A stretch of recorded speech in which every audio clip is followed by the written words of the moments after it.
हाँ जी दोस्तों, क्या हाल है? क्या हाल है? क्या हाल है? I hope you are all doing really really well. दोस्तों, आप लोगों को मैं ये बताने आया हूँ कि हम लोगों ने सारे फैकल्टीज ने डिसाइड किया कि हम हर एक सब्जेक्ट का जैन 25 का पेपर का एक शॉर्ट रिव्यू आप लोगों को दे, ताकि मई 25 वाले, सितंबर 25 वाले और जैन 26 वाले ये समझ सकें कि हमको अपनी तैयारी किस डायरेक्शन में डालनी है, हमको अपनी तैयारी किस डायरेक्शन में भेजनी है, तभी जाकर के आप सही प्रिपेयर कर सकोगे। तो इस वीडियो में हम लोग आपको सब्जेक्ट वाइज एक एक करके, अकाउंट्स के लिए जय चावला सर, लॉ के लिए मैं, डायरेक्ट टैक्स के लिए विशाल भट्टर सर और ऑडिट का भी हमारे रवि टावरी सर जो है, वो आपको कोर रिव्यू देंगे इन शॉर्ट कि आप लोगों को किस डायरेक्शन में अपना अटेंशन डालता है। तो चलिए शुरू करते हैं बिना किसी बकवास के।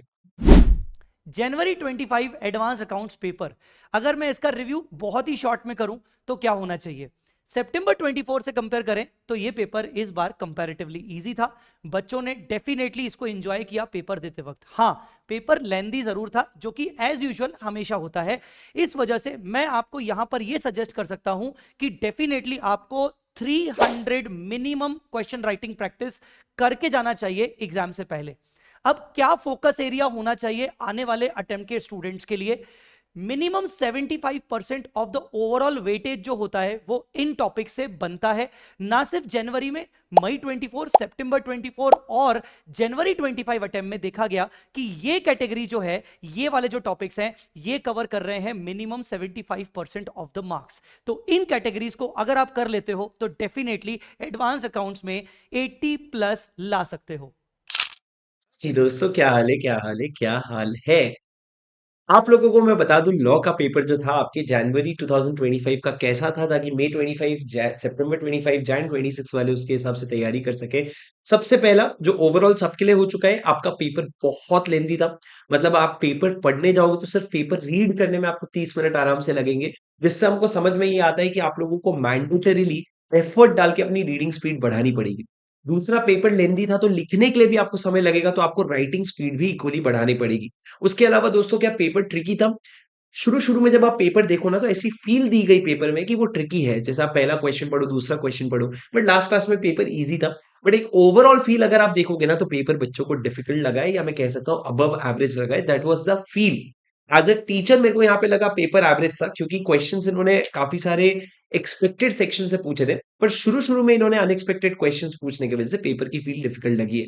आपको ये समझना पड़ेगा कि पेपर बहुत सारे ऐसे सेक्शंस भी कवर किया था जो शायद ही कभी एक्सपेक्टेड था। जैसे सेक्शन 27, सेक्शन 67, ये सब कुछ सेक्शंस हैं जहां से हम क्वेश्चंस आते हैं, पर पता नहीं था कि एक साथ ये सारे इतने लंबे-लंबे क्वेश्चंस आएंगे, पर वो उन्होंने बनाए थे इस बार। ठीक है? तो दोस्तों, और उसके साथ खुशी की बात ये है कि कंपनीज एक्ट में हमारे सुपर 50 से लेकर के 48 मार्क्स के क्वेश्चंस आए थे। सिर्फ 60 में से 48 मार्क्स सुपर 50 से थे। और नसीब और मेहनत का कमाल जब मिल जाए तो ऐसा होता है कि जो 12 मार्क के क्वेश्चन सुपर 50 में नहीं थे, वो हमारे सुपर 100 क्वेश्चन से एज इट इज वो सेक्शन से उठ करके क्वेश्चन आए हैं। तो इसीलिए जो प्रेपरेशन बच्चों ने की, अगर आपने सुपर 50 सुपर 100 पे भी भरोसा किया होगा, तो उस पे आपको बहुत अच्छा रिस्पॉन्स मिला होगा। बट ओवरऑल पेपर वो ट्रिकी। आप लोग बहुत तैयारी करो। अब बढ़ते अगले सब्जेक्ट की ओर। हेलो दोस्तों, सीए इंटर जनवरी 25 का एग्ज़ाम हुआ और टैक्सेशन पेपर के बारे में मैं आपको क्विक रिव्यू देना चाहूँगा। आपको जैसे पता है कि टैक्सेशन में डीटी और जीएसटी दो पार्ट होते हैं। बात करते हैं डीटी की। डीटी का पेपर मॉडरेट था। ओके, यहाँ पे मैनेजेबल भी था। अगर आपने अच्छी पढ़ाई की होगी तो अच्छा स्कोर आप कर लोगे। बात करते हैं जीएसटी की। जीएसटी अगर आपने, मैंने जो इन डेप्थ में आपको पढ़ाया और मेरे चार्ट्स आपने किए होंगे तो इजी ही था। हाँ, नॉर्मल पढ़ा होगा तो एक मॉडरेट लेवल पे पेपर था। और इस बार बहुत अच्छा बैलेंस पेपर पूछा था। मैक्सिमम टॉपिक्स उन्होंने कवर करने की कोशिश की थी और ज़्यादा ट्रिकी क्वेश्चंस नहीं थे। हाँ, अब मैं बात करना चाहूँगा कि इस एग्ज़ाम में स्टूडेंट ने क्या प्रॉब्लम्स फेस किए। सबसे पहले तो सिलेबस वास्ट होने के वजह से 1.5 डेज में वो रिवाइज नहीं कर पाए। दूसरा प्रॉब्लम यहाँ पे, टाइम पे जब पेपर लिखने गए तो कॉन्सेप्ट फास्ट कलेक्ट नहीं हुए, जिसकी वजह से 3 घंटे में पेपर कंप्लीट नहीं हुआ और आते हुए कॉन्सेप्ट भी उन्होंने छोड़ दिए। और यहाँ पे लास्ट टॉपिक डीटी के हो, जीएसटी के हो, तो वो इग्नोर हो गए। सो दोस्तों, बस मैं यही कहूँगा कि आने वाली एग्जाम के लिए कुछ बातें आपको याद रखना है। सबसे पहले तो यहाँ पे आपको मॉक टेस्ट देना है एटलीस्ट 3। दूसरी बात, लास्ट टॉपिक अभी पहले कर लो। और तीसरा, यहाँ पे डीटी और जीएसटी बैलेंस वे में आपको स्टडी करना है, सो दैट कि एग्जाम के पहले वो इजीली मैनेज हो। सो ये कुछ बातें ध्यान रखना। All the best.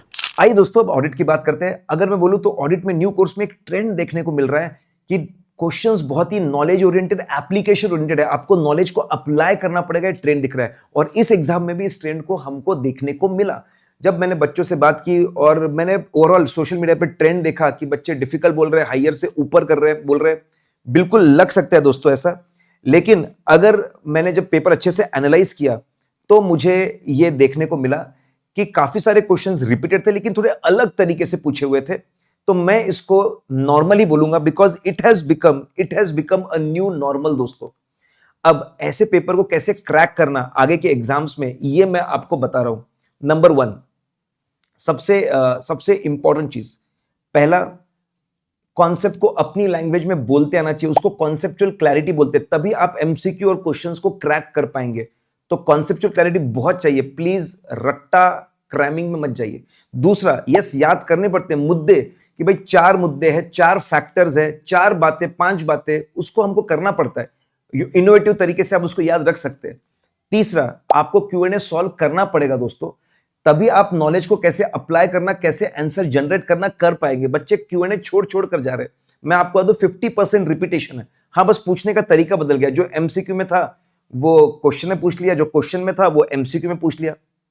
और दोस्तों, सबसे आखिरी बात, बिंदास अपनी लैंग्वेज पे भरोसा करिए। अगर आप कॉन्सेप्चुअली पढ़ चुके हो तो सारे इंपॉर्टेंट वर्ड्स, की वर्ड्स अपने आप आते हैं।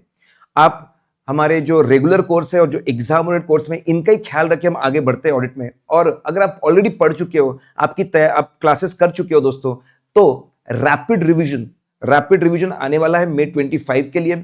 उसमें सारे चैप्टर्स हम आपको करवाएंगे कॉन्सेप्चुअली। फिर उसके बाद में ऑडिट के लिए मैं 250 इंपॉर्टेंट क्वेश्चंस ला रहा हूं दोस्तों, और इसको भी मैं बहुत अच्छे से करवाऊंगा।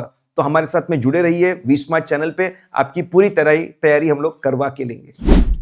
हाँ जी दोस्तों, तो ये था आप लोगों का ओवरऑल पेपर एनालिसिस। अब आप लोगों को ये समझना पड़ेगा कि अगर आप अपने अटेम्प्ट में पहली बार बहुत शिद्दत से पढ़ाई करके अगर एक झटके में पास होना चाहते हैं, तो उसके लिए आपको सिर्फ और सिर्फ अपने बुक्स पे, कॉन्सेप्ट्स पे फोकस करके आपको काम नहीं चलेगा। आपको अपने ओवरऑल स्किल्स भी डेवलप करने पड़ेंगे, और ये रातों रात एग्जाम के एक दिन पहले नहीं होगा।